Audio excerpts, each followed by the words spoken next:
The first thing he noticed was the smell of rain mixed with dust and hunger, the kind that clings to a person who has been walking for too long with nothing to eat. The second thing was her face.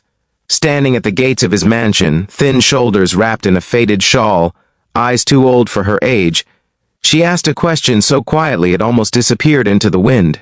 "Can I clean your house for a plate of food?" And in that moment, the millionaire froze, because he knew that face. Or at least, he thought he did. And the past he had buried so carefully began to claw its way back to the surface. Before we go any further, if you believe in kindness, second chances, and the idea that one small act can change an entire life, take a moment to like this video, comment your thoughts, share it with someone who needs hope today, and subscribe to the channel. Your support helps stories like this reach hearts that need them most. The woman at the gate was named Hannah, though no one had called her that in a long time. Names mattered less when survival became your only goal. She had once been someone with dreams, with plans, with a future she could almost touch. But life has a way of shrinking people, pressing them down until all that remains is the next meal, the next place to sleep, the next day survived. Hannah had been on the streets for nearly a year now, drifting between shelters, abandoned buildings, and the kindness of strangers who were themselves struggling. Each morning she woke with the same dull ache in her stomach and the same quiet fear in her chest. Each evening she wondered if tomorrow would be worse. That day the rain had soaked through her shoes hours earlier. She had walked neighborhood after neighborhood, asking for work, not money, never money. People were more willing to give leftovers than cash, more comfortable exchanging food for labor. She had scrubbed floors, washed dishes, pulled weeds, anything that allowed her to keep a small piece of dignity intact. When she reached the iron gates of the mansion, she hesitated. Places like this usually meant security guards, suspicion, and cold looks, but hunger pushes people past fear. So she straightened her back, wiped her face, and asked. Inside the house, the man who heard her was Daniel Whitmore. His name appeared in business magazines, associated with words like success, innovation, and self-made. He had built his fortune from nothing, or at least that was the story people liked to tell. Few knew about the cost of that rise, the people left behind, the choices that still haunted his quiet moments. Daniel was in his early 40s now, living alone in a house too large and too silent. His days were filled with meetings and numbers, his nights with memories he tried not to revisit. When he looked at Hannah through the security camera, something in his chest tightened. It was not pity at first. It was recognition, sharp and unsettling. The curve of her cheek, the way her eyes held both defiance and exhaustion, it stirred an image from 20 years ago. A different time. A different life. A girl he had loved and abandoned in the name of ambition. He told himself it was impossible. That woman was part of a past he had sealed shut. And yet his hand trembled as he unlocked the gate. Hannah was led inside, not with warmth, but with curiosity and caution. The house was enormous, polished surfaces reflecting a life of comfort she could barely imagine anymore. She kept her eyes low, not wanting to appear greedy or ungrateful. She went to work immediately, cleaning rooms that no one seemed to use, wiping away dust that had settled like loneliness. As she worked, memories washed over her. She remembered the house she once dreamed of having, the family she hoped to build, the stability she believed would come with hard work. Instead, she had known betrayal, loss, and a slow unraveling. Years ago, Hannah had been in love. Deeply, completely. She had trusted a man who promised her the world, who swore they would rise together. When she became pregnant, fear entered his eyes where love once lived. He told her he was not ready, that his future was just beginning, that a child would ruin everything. He left soon after, chasing opportunity in another city.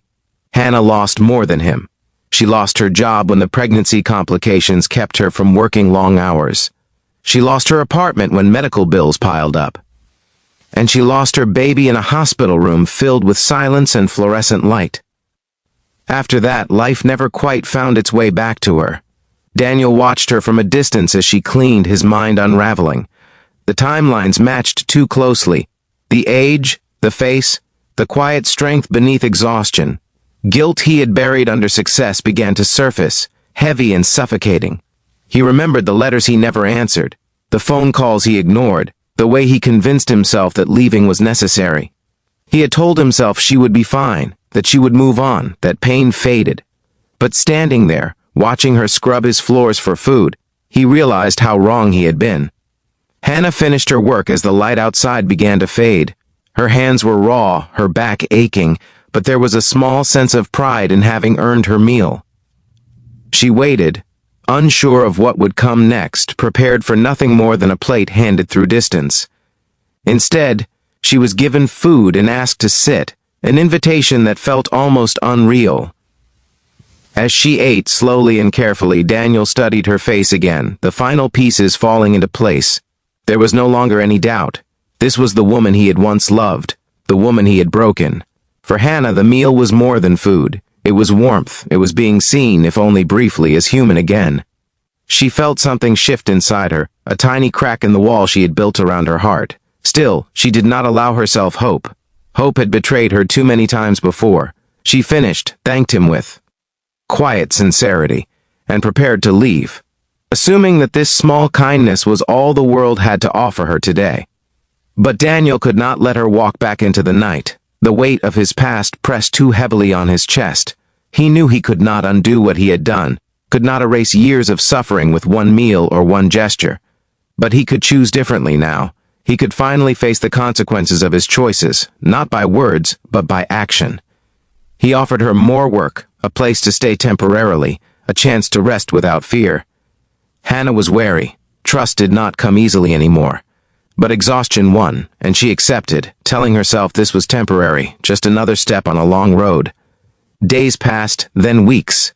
Hannah stayed in a small guest room, clean and quiet, a stark contrast to the chaos she had known.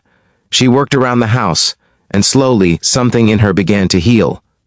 Regular meals brought color back to her face. Sleep softened the constant edge of fear. Daniel, meanwhile, wrestled with his conscience.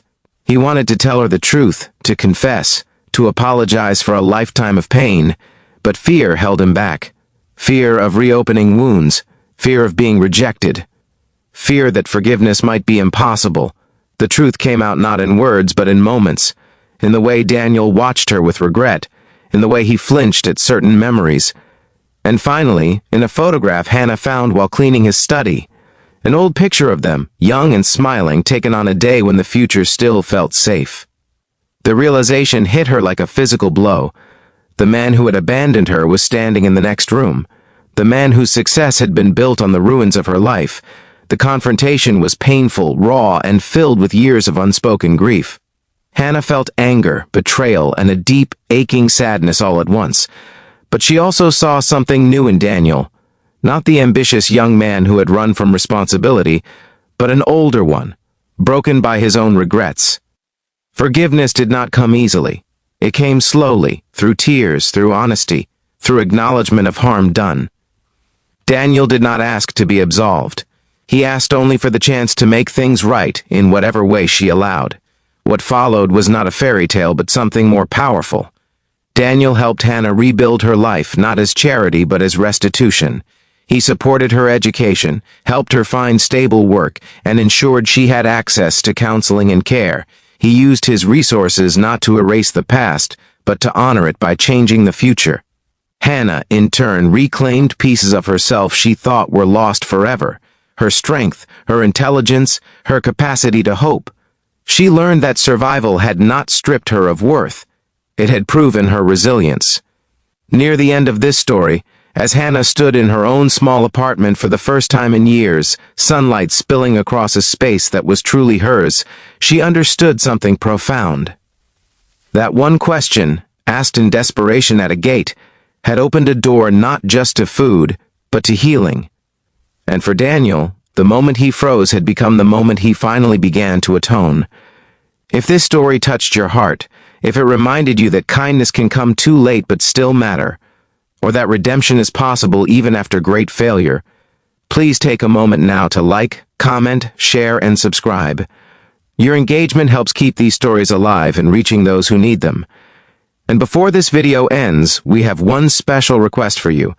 Please comment below with the words, "I still believe," because belief, even fragile and shaken, can change lives. The world is full of gates, and full of people standing on either side of them. Sometimes all it takes is one question, one pause, one frozen moment for two broken paths to cross and begin again.